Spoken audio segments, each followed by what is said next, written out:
मित्र, खरं म्हणजे मी कोकणीतच बोलू व्हायचा, पण माझा कोकणी समजणं जरा कठीण जातं. केलेलाच आहे. तुकारामाच्या अड्ड्यावरून जाऊन आलेला अर्जुन हा स्वतः व्यासांना सुद्धा विचारात टाकणारा अशा प्रकारचा अर्जुन त्या लोकांनी विचार केलेला आहे. त्यांनी सगळे त्याच्यामध्ये कुठलंही मला काही हे करायचं नाहीये. आणि त्याचं श्रेय मूळ नाटकाची संहिता आणि ती संहिता जिवंत करणारे हे दिग्दर्शक यांनाच हे सगळ्यांना श्रेय दिलं पाहिजे. याच्यात दिग्दर्शकांचा यांनी संभूताची चाळ केलेली तुम्ही पाहिलीच असेल. मला कोणी सांगितलं की BEST मध्ये आहेत म्हणून.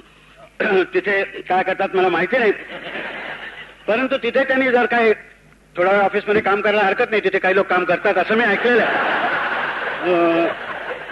पण मी BESTच्या अधिकाऱ्यांना सांगेन की BESTचं नाव जर उज्ज्वल व्हावं असं तुम्हाला वाटत असेल तर आता बसनी तुमचं जे काही झालं ते होऊ दे, परंतु असले कलावंत जर नाटकं दाखवायला लागतील तर लोक क्यू मध्ये भांडण टंटा वगैरे करण्याचे अरे रणदिवाची BEST आहे असू दे, कळू दे विचारायचं असं म्हणायला करायला लागतील. हेच लोक नाव या सगळ्यांचं मी कौतुक मनापासून करतो. आणि आणखी एकाबद्दल गोष्टीबद्दल करतो की त्यांनी आजच्या दिवसाचं हे उत्पन्न जे आहे हे बाबा आमट्यांच्या गोकुळच्या प्रकल्प निधीसाठी दिलेले आहे. याच्या मागली भावना मी समजू शकतो. आपण आनंदामध्ये असताना कोणाला तरी आनंदाची गरज आहे हे लक्षात ठेवणं हेच माणुसकीचं लक्षण. हे या कलावंतांना सुचलं. त्यांनी आज आपली नाईट वगैरे सुद्धा न घेता ती या फंडाला अर्पण केली. आत्ताच कोणीतरी मला वाटतं तुमचे हे म्हणाले मुसळे की 5,000 रुपये हे काही जास्त रक्कम नाहीये. असं काही नाहीये. किती रक्कम आहे ह्याला काही महत्व नसतं. त्याच्यामागे ती भावना आहे. तुम्हाला हे जे सुचलं बरं, अशा वेळी सुचलं की दुर्दैवाने कालच बाबा आमच्याना अपघातही झालेला आहे. पण मी स्वतः नागपूरला त्यांच्या मुलाशी बोललो आज सकाळी आणि त्यांची प्रकृती सुधारते असं कळलेलं आहे. ती प्रकृती सुधारताना मुंबईच्या कामगार नाटाने त्यांना 5,000 रुपये या कार्यासाठी पाठवले. म्हटल्यावरती महिन्यामध्ये सुधारायची प्रकृती 8 दिवसात सुधारेल हेही मी आपल्याला. आपल्या कार्याला प्रभूचे 1000 हात लागतात असं ते नेहमी म्हणतात. हा प्रभू निर्णय रीतीने येत असतो. ह्या कामगार कलावंतांच्या रूपाने तो आला आणि त्यांनी त्यांना ही देणगी दिलेली आहे. पण त्याबरोबर हेही सांगतो की यांच्याच आयुष्यात असाही एक दिवस येऊ दे, याचे असे प्रयोग धडाधड होऊ दे की एक दिवस त्यांना वाटेल की 175व्या प्रयोगाला आपण 5,000 रुपये दिले हे फारच कमी दिलेले आहेत. आज आपण आपल्या 1000व्या प्रयोगाला 1,00,000 रुपये देऊ आणि तसं देण्याची शक्ती या सगळ्या मंडळींना मिळो असं मी सांगतो. मला मी यांचं शुभचिंतन करताना प्रार्थना वगैरे कोणाची करावी कळत नाहीये. मी तसा मूर्तीतला देव मानणारा नाहीये. मला तो दिसतो या असल्या कलावंतांच्याच मध्ये दिसतो, प्रतिभावंतांच्या मध्ये दिसतो.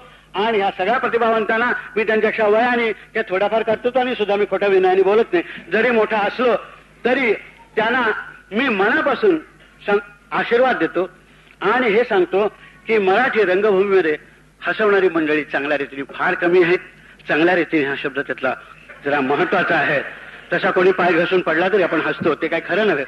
परंतु इतक्या चांगल्या रीतीने तुम्ही कुठल्याही परिस्थितीमध्ये मराठी रंगभूमीवरती आपण काहीतरी गंभीर नाटक केल्यानेच क्रांती होते असं चुकून सुद्धा समजू नका.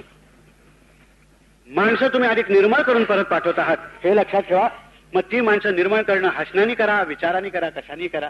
तुम्ही इथे आलेली माणसं वैताग सकाळचं वर्तमानपत्र वाचून आलेली म्हणजे यांची काय अवस्था असेल तुम्ही लक्षामध्ये ठेवा. अशी माणसं मोकळ्या मनाने हसतात, जिकिरी विसरतात, सगळं विसरतात, अधिक तरुण होऊन जातात. कारण हसणं हे तारुण्याचं लक्षण आहे. माणसाला तू मूर्ख आहेस म्हटलं तर राग येत नाही, पण तुला विनोद बुद्धी नाही असं म्हटलं तर भयंकर राग येतो. याचं कारण हास्याचं तारुण्याशी लक्षण आहे. म्हातारं झालं तर नक्की लक्षण म्हणजे दुसऱ्या हसायला लागल्यावर दात काढायला काय झालं असं विचारत असतात. तेव्हा तुम्ही हसवत असता, लोकांना आनंदात ठेवत असता. इतक्या लोकांचं हास्य हेच तुम्हाला मिळणारी सगळ्यात मोठी बिदागी आहे. ही तुम्हाला वर्षानुवर्ष मिळत राहावं. यापुढे कितीतरी नाट्य तुमच्या हातून होत. आणि जर असेच 175 प्रयोग झाले तर त्यावेळेला माझा पत्ता तुमच्याकडे आहे. तेव्हा मी अगदी आनंदाने त्यावेळेला येईन.